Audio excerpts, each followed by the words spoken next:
నిన్న అహ్మదాబాద్లోని నరేంద్ర మోడీ స్టేడియంలో జరిగిన మ్యాచ్ చూశాక టీమిండియా ఫ్యాన్స్ అందరి గుండెలు ఒక్కసారిగా బరువెక్కిపోయాయి. 76 పరుగుల భారీ ఓటమి, పాతాళానికి పడిపోయిన రన్ రేట్, సెమీస్ అవకాశాలు గందరగోళం. అసలు టీమిండియాకి ఏమైంది అని అందరూ చర్చించుకుంటున్నారు. కానీ ఆగండి, ఇక్కడే ఒక అసలైన ట్విస్ట్ ఉంది. ఈ ఓటమి వెనుక ఒక అద్భుతమైన గోల్డెన్ సెంటిమెంట్ దాగి ఉందంటే మీరు నమ్ముతారా? ఇప్పుడు సోషల్ మీడియాలో ఇదే హాట్ టాపిక్గా మారింది.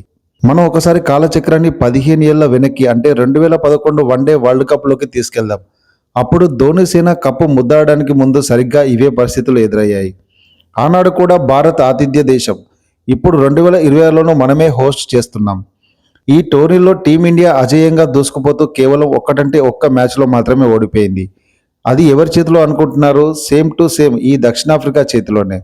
ఆనాడు ఆ ఒక్క ఓటమి తర్వాతే మన వాళ్ళలో కసి పెరిగి వరుస విజయాలతో శ్రీలంకను ఓడించి విశ్వ విజేతగా నిలిచారు. ఇప్పుడు కూడా మన మొదటి ఓటమి ఆ జట్టుతోనే కావడం చూస్తుంటే చరిత్ర మళ్ళీ పునరావృతం అవుతోందా అనిపిస్తోంది. బహుశా ఇది ఆ దేవుడు రాసిన స్క్రిప్ట్ ఏమో. అయితే కేవలం సెంటిమెంట్ల మీద భారం వేసి కూర్చుంటే సరిపోదు కదా. గ్రౌండ్లో రియాలిటీ మాత్రం చాలా సీరియస్గా ఉంది. ప్రస్తుతం మన పరిస్థితి గెలవకపోతే ఇంటికే అన్నట్లు తయారైంది. నిన్నటి మ్యాచ్లో దక్షిణాఫ్రికా 187 పరుగులు చేస్తే మన బ్యాటర్లు 111 పరుగులకే ఆల్అవుట్ అయ్యారు.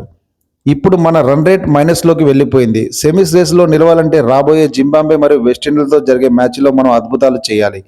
కేవలం గెలుపు మాత్రమే సరిపోదు. మన రన్ రేట్ను మళ్ళీ ట్రాక్లోకి తేవాలంటే ప్రత్యర్థులని కనీసం 50 పరుగుల భారీ తేడాతో చిత్తు చేయాల్సి ఉంటుంది. సూర్యకుమార్ యాదవ్ తన సేనని మళ్ళీ విజయపథంలో నడిపిస్తాడని, 2011 నాటి ఆ మ్యాజిక్ మళ్ళీ జరిగి భారత్ కప్పు కొడుతుందని ఆశిద్దాం. మరి మీరేమంటారు? ఈ సెంటిమెంట్ నిజమైతే మనం మళ్ళీ వరల్డ్ ఛాంపియన్స్ అవుతామా, లేక ఈసారి లెక్కలు తారుమారు అవుతాయా? మీ మనసులో ఏముందో కింద కామెంట్లో చెప్పేయండి.